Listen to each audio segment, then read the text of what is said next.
1962-1917 शीत युद्ध चल रहा था। रूस और अमेरिका एक दूसरे का आगे जाने के लिए दौर में थे।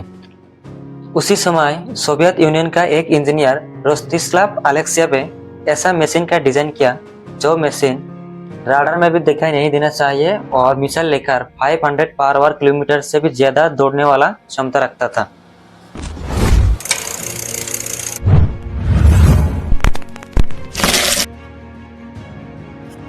इस डिजाइन को कहा गया एक्रानोप्लेन, जो ग्राउंड इफेक्ट का इस्तेमाल करता था। यानी मशीन जितने का समुद्र का पास रहेगी उतने का लिफ्ट और उतने का स्पीड मिलेगी। लोन क्लास का आकार समुद्र का व्हेल मछली जैसा है।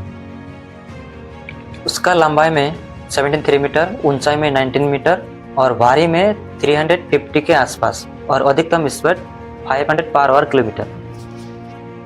अगर इंजन का बात करें तो दोनों तरफ मिला के टोटल 8 जेट इंजन था और सबसे खास था दोनों तरफ 6 एंटी-शिप मिसाइल।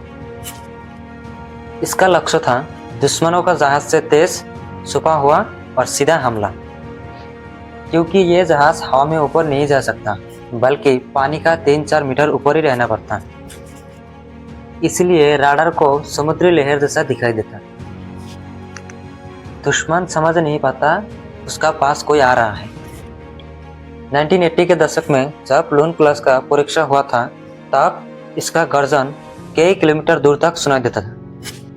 अमेरिका ने पहली बार सैटेलाइट में इसको देखा और शॉक्ड हो गया। उन्होंने इसे नाम दिया द कैस्पियन सी मॉन्स्टर। इसकी गति, छुपी हुई उड़ान और इसका मिसाइल शक्ति इतना खतरनाक थी, अमेरिका का नौसेना भी कहती थी अगर यही एक्टिव ड्यूटी पर आ जाए तो हमारा एयरक्राफ्ट खतरे में पड़ जाएगी।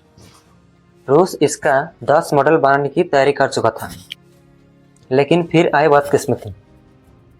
1980 के आखिरी वर्षों में सोवियत यूनियन का आर्थिक संकट डूब गई। रक्षा बजट कटने लगा और लोन क्लास का निर्माण रुक गया। सिर्फ एक ही लोन क्लास इकर्नो प्लान पूरी तरह बन गया। फिर 1991 में यूएसएसआर टूट गया और इस उड़ते दानव का भविष्य भी खत्म हो गया। 2020 में इसे एक म्यूजियम में ले जा रहा था, लेकिन ट्रांसफर के दौरान यह मशीन समुद्र किनारे रेत में फंस गया। यह मशीन इतना भारी होने के कारण उधर ही उसका छोड़ दिया गया।